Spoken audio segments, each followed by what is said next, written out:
Chapter 3. Mr. Harrison at Home. Mr. Harrison's house was an old-fashioned, low-eaved, whitewashed structure, set against a thick spruce grove. Mr. Harrison himself was sitting on his vine-shaded veranda, in his shirt-sleeves, enjoying his evening pipe. When he realized who was coming up the path, he sprang suddenly to his feet, bolted into the house, and shut the door. This was merely the uncomfortable result of his surprise, mingled with a good deal of shame over his outburst of temper the day before, but it nearly swept the remnant of her courage from Anne's heart. "If he is so cross now, what will he be when he hears what I've done?" she reflected miserably as she rapped at the door. But Mr. Harrison opened it, smiling sheepishly, and invited her to enter in a tone quite mild and friendly, if somewhat nervous.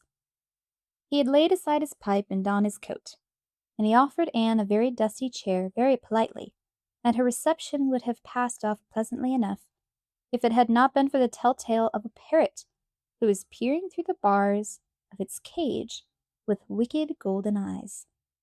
No sooner had Anne seated herself than Ginger exclaimed, "Bless my soul, what's that red-headed snippet coming here for?"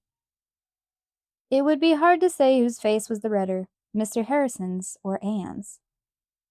"Don't you mind that parrot?" said Mr. Harrison, casting a furious glance at Ginger. He's always talking nonsense. I got him from my brother, who was a sailor. Sailors don't always use the choicest language, and parrots are very imitative birds." "So I should think," said poor Anne, the remembrance of her errand quelling her resentment. She couldn't afford to snub Mr. Harrison under the circumstances, that was certain. When you had just sold a man's Jersey cow offhand, without his knowledge or consent, you must not mind if his parrot repeats uncomplimentary things. Nevertheless, the red-headed snippet was not quite so meek as she might otherwise have been. "I've come to confess something to you, Mr. Harrison," she said resolutely. It's about that Jersey cow." "Bless my soul!" exclaimed Mr. Harrison nervously. "Has she gone and broken into my oats again? Well, never mind if she has. It's no difference, not at all. I was too hasty yesterday, that's a fact. Never mind if she has." "Oh, if it were only that," sighed Anne. "But it's 10 times worse. I don't—" "Bless my soul! Do you mean to say she's gotten into my wheat?" No, not the wheat, but then it's the cabbages. She's broken into my cabbages that I was raising for exhibition, hey?" "It is not the cabbages, Mr. Harrison. I'll tell you everything. That is what I came for. But please don't interrupt me. It makes me so nervous. Just let me tell my story, and don't say anything till I get through. And then no doubt you'll say plenty," Anne concluded, but in thought only. "I won't say another word," said Mr. Harrison, and he didn't. But Ginger was not bound by any contract of silence, and kept ejaculating, "Red-headed snippet," at intervals until Anne felt quite wild. "I shut my Jersey cow up in our pen yesterday. This morning I went to Carmody, and when I came back I saw a Jersey cow in your oats. Diana and I chased her out, and you can't imagine what a hard time we had. I was so dreadfully wet and tired and vexed, and Mr. Shearer came by that very minute and offered to buy the cow. I sold her to him on the spot for $20. It was wrong of me. I should have waited and consulted Marilla, of course, but I'm dreadfully given to doing things without thinking. Anybody who knows me will tell you that. Mr. Shearer took the cow right away to ship her on the afternoon train." "Red-headed snippet," quoted Ginger in a tone of profound contempt. At this point Mr. Harrison arose and, with an expression that would have struck terror into any bird but a parrot, carried Ginger's cage into an adjoining room and shut the door. Ginger shrieked, swore, and otherwise conducted himself in keeping with his reputation, but finding himself left alone, relapsed into sulky silence. "Excuse me, and go on," said Mr. Harrison, sitting down again. "My brother the sailor never taught that bird any manners." "I went home, and after tea I went out to the milking pen. Mr. Harrison." Anne leaned forward, clasping her hands with her old childish gesture, while her big gray eyes gazed imploringly into Mr. Harrison's embarrassed face. I found my cow still shut up in the pen. It was your cow I had sold to Mr. Shearer. Bless my soul, exclaimed Mr. Harrison in blank amazement at this very unlooked-for conclusion. What a very extraordinary thing! Oh, it isn't the least extraordinary that I should be getting myself and other people into scrapes, said Anne mournfully. I'm noted for that. You might suppose I have grown out of it by this time. I'll be 17 next March. But it seems that I haven't. Mr. Harrison, is it too much to hope that you'll forgive me? I'm afraid it's too late to get your cow back, but here is the money for her. Or you can have mine in exchange if you'd rather. She's a very good cow, and I can't express how sorry I am for it all. Tut, tut, said Mr. Harrison briskly. Don't say another word about it, miss. It's of no consequence. No consequence whatever. Accidents will happen. I'm too hasty myself sometimes, miss, far too hasty. But I can't help speaking out just what I think, and folks must take me as they find me. If that cow had been in my cabbages now, but never mind, she wasn't, so it's all right. I think I'd rather have your cow in exchange, since you want to be rid of her. Oh, thank you, Mr. Harrison. I'm so glad you aren't vexed. I was afraid you would be. And I suppose you were scared to death to come here and tell me, after the fuss I made yesterday, hey? But you mustn't mind me. I'm a terrible outspoken old fellow, that's all. Awful apt to tell the truth, no matter if it is a bit plain. So is Mrs. Lynde, said Anne before she could prevent herself. Who? Mrs. Lynde?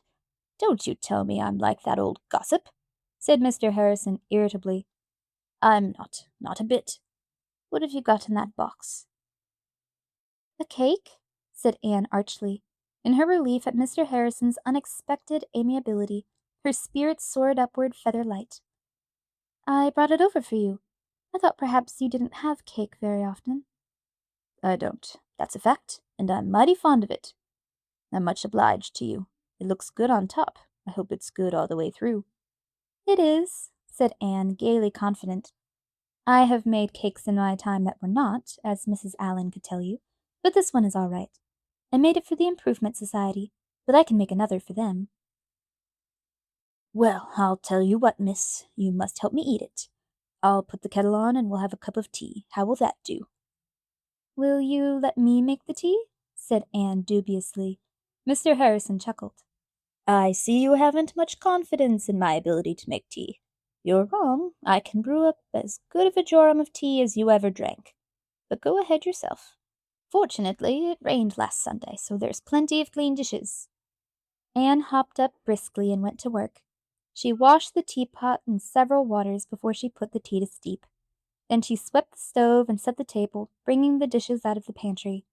The state of that pantry horrified Anne, but she wisely said nothing. Mr. Harrison told her where to find the bread and butter and a can of peaches. Anne adorned the table with a bouquet from the garden, and shut her eyes to the stains on the tablecloth. Soon the tea was ready, and Anne found herself sitting opposite Mr. Harrison at his own table, pouring his tea for him, and chatting freely to him about her school and friends and plans. She could hardly believe the evidence of her senses. Mr. Harrison had brought Ginger back, averring that the poor bird would be lonesome, and Anne, feeling that she could forgive everybody and everything, offered him a walnut. But Ginger's feelings had been grievously hurt, and he rejected all overtures of friendship. He sat moodily on his perch and ruffled his feathers up until he looked like a mere ball of green and gold. Why do you call him Ginger? Asked Anne, who liked appropriate names and thought Ginger accorded not at all with such gorgeous plumage. My brother the sailor named him. Maybe it had some reference to his temper. I think a lot of that bird, though. You'd be surprised if you knew how much. He has his faults, of course. That bird has cost me a good deal, one way and another. Some people object to his swearing habits, but he can't be broken of them. I've tried. Other people have tried.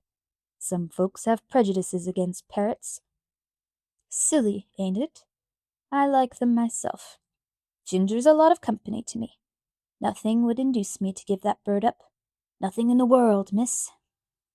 Mr. Harrison flung the last sentence at Anne as explosively as if he suspected her of some latent design of persuading him to give up Ginger.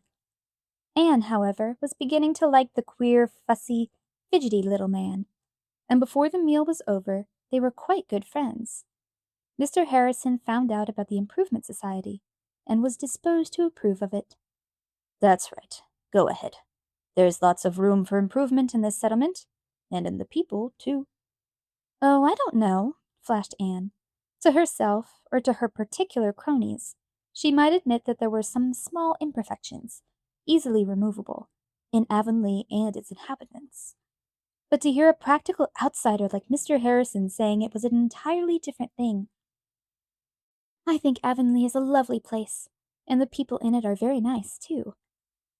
"I guess you've got a spice of temper," commented Mr. Harrison, surveying the flushed cheeks and indignant eyes opposite him. "It goes with hair like yours, I reckon. Avonlea is a pretty decent place, or I wouldn't have located here, but I suppose even you will admit that it has some faults?" "I like it all the better for them," said loyal Anne. "I don't like places or people either that haven't any faults. I think a truly perfect person would be very uninteresting. Mrs. Milton White says she never met a perfect person, but she's heard enough about one, her husband's first wife. Don't you think it must be very uncomfortable to be married to a man whose first wife was perfect?" "It would be more uncomfortable to be married to the perfect wife," declared Mr. Harrison, with a sudden and inexplicable warmth. When tea was over, Anne insisted on washing the dishes, although Mr. Harrison assured her that there were enough in the house to do for weeks yet.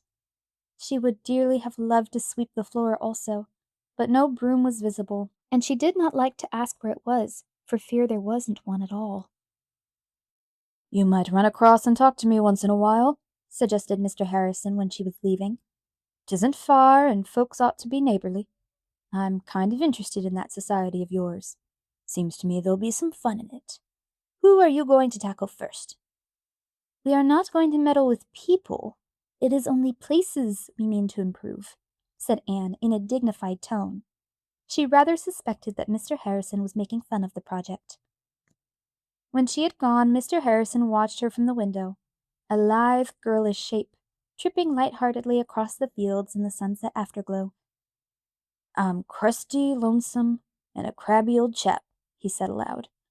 "But there's something about that little girl that makes me feel young again, and it is such a pleasant sensation that I'd like to have it repeated once in a while." "Red-headed snippet!" croaked Ginger mockingly. Mr. Harrison shook his fist at the parrot. "You ornery bird," he muttered. "I almost wish I'd wrung your neck when my brother the sailor brought you home. Will you never be done getting me into trouble?"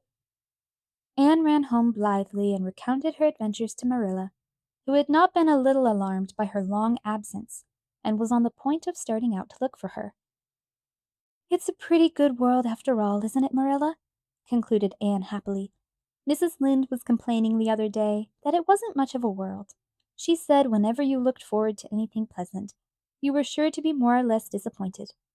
Perhaps that is true, but there's a good side to it, too. The bad things don't always come up to your expectations either. They nearly always turn out ever so much better than you think. I looked forward to a dreadfully unpleasant experience when I went over to Mr. Harrison's tonight, and instead he was quite kind, and I had almost a nice time.